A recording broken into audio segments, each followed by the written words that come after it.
తెలంగాణలో మొట్టమొదటి factory outlet Mukunda jewellers త్వరలో జూబ్లీహిల్స్ లో గ్రాండ్ ఓపెనింగ్. అన్ని బంగారు ఆభరణాలపై VA 2-12% మాత్రమే. త్వరపడండి.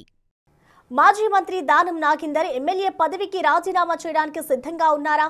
తన రాజీనామాకి ముహూర్తం పార్టీనే ఫిక్స్ చేయమంటున్నారా అంటే అవుననే వార్తలే వినిపిస్తున్నాయి. అసలు ఆ ఫైర్ బ్రాండ్ సడన్ గా రాజీనామా చేస్తానడం వెనుక లెక్కలేంటి?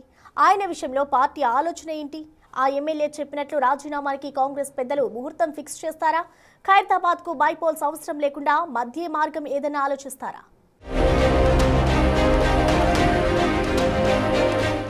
నేను రాజీనామా చేయటానికి సిద్ధం. అయితే పార్టీ ఏ ముహూర్తం ఫిక్స్ చేయాలని అంటున్నారు ఆ ఎమ్మెల్యే.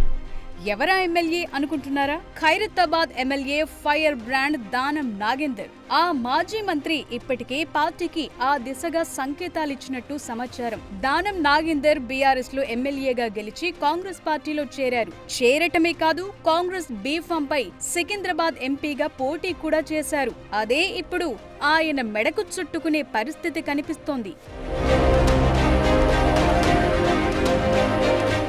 దానం నాగేందర్ తో పాటు మొత్తం 10 మంది బీఆర్ఎస్ ఎమ్మెల్యేలు అధికార కాంగ్రెస్ గూటికి చేరారు. వారిపై పార్టీ ఫిరాయింపుల కింద చర్యలు తీసుకోవాలని బీఆర్ఎస్ ఎమ్మెల్యేలు స్పీకర్ కు ఫిర్యాదు చేశారు.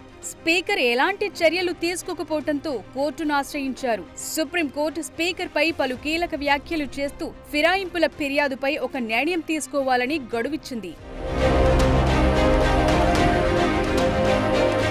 దీంతో స్పీకర్ ఫిరాయింపు ఎమ్మెల్యేలకు నోటీసులిచ్చి అసెంబ్లీలోని కోర్టు హాల్లో వారి విచారణ పూర్తి చేశారు. ఇందులో 8 మంది రిప్లై ఇవ్వగా వారి విచారణ పూర్తి చేశారు. ఇందులో 5 ఎమ్మెల్యేలకు క్లీన్ చిట్ ఇచ్చారు. వారు పార్టీ ఫిరాయించినట్లు ఎలాంటి ఆధారాలు లేవని, వారు సాంకేతికంగా బీఆర్ఎస్ లోనే కొనసాగుతున్నారంటూ అనర్హత వేటు వేయటానికి ససేమిరా అన్నారు.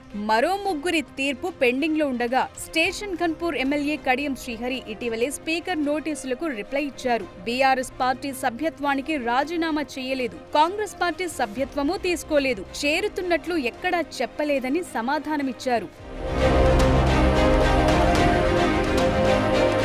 కడియం శ్రీహరి రిప్లైతో మరో 4 ఎమ్మెల్యేలకు సైతం క్లీన్ చిట్ రానున్నట్లు స్పష్టంగా తెలుస్తోంది. అయితే దానం నాగేందర్ మాత్రం ఇప్పటి వరకు స్పీకర్ నోటీసులకు రిప్లై ఇవ్వలేదు. ఎందుకంటే దానం కాంగ్రెస్ బీఫామ్ పై ఎంపీగా పోటీ చేశారు. ఇది రికార్డ్స్ లో క్లారిటీగా ఉంటుంది.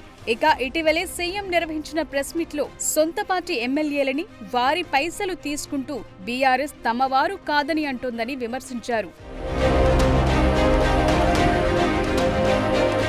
ఈ సందర్భంలోనే ప్రస్తుతం దానం నాగేందర్ ఏ పార్టీలో ఉన్నారంటే దానం నాగేందర్ నే అడగాలని చెప్పుకొచ్చారు. అయితే దానం దీనిపై క్లారిటీ ఇచ్చారు. పార్టీ ఫిరాయించిన వారు ఏ పార్టీలో ఉన్నారో తనకు తెలియదని, కానీ నేను మాత్రం కాంగ్రెస్ పార్టీలోనే ఉన్నానంటూ మీడియా ముందు క్లియర్ గా ఆన్ ద రికార్డ్ లో చెప్పేశారు.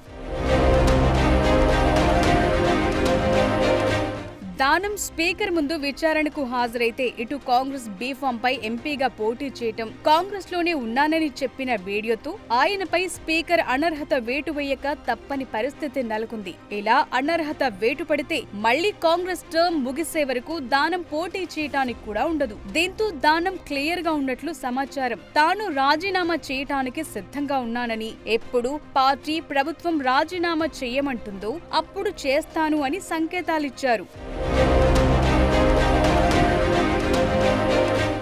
జీహెచ్ఎంసీ ఎన్నికల కంటే ముందే రాజీనామా చేయించి గెలిపించుకుంటే ప్రభుత్వ పాలనపై ప్రజల్లో పాజిటివ్ రిప్లై ఉందని, అలాగే గ్రేటర్ ఎన్నికల్లో దానం గెలుపు క్యాడర్ కి బూస్టప్ అయ్యే అవకాశం ఉంటుందని పార్టీ సైతం భావిస్తున్నట్లు సమాచారం. మొత్తానికి దానం నాగేందర్ రాజీనామాకు రెడీగా ఉన్నట్లు హింట్ అయితే ఇచ్చేశారు. అయితే ఇది పార్టీ రేవంత్ సర్కార్ చెబితే ఇచ్చారా, లేదా తప్పని పరిస్థితుల్లో ఆయనే ఇచ్చారా అనే చర్చ కూడా ఓ వైపుంది.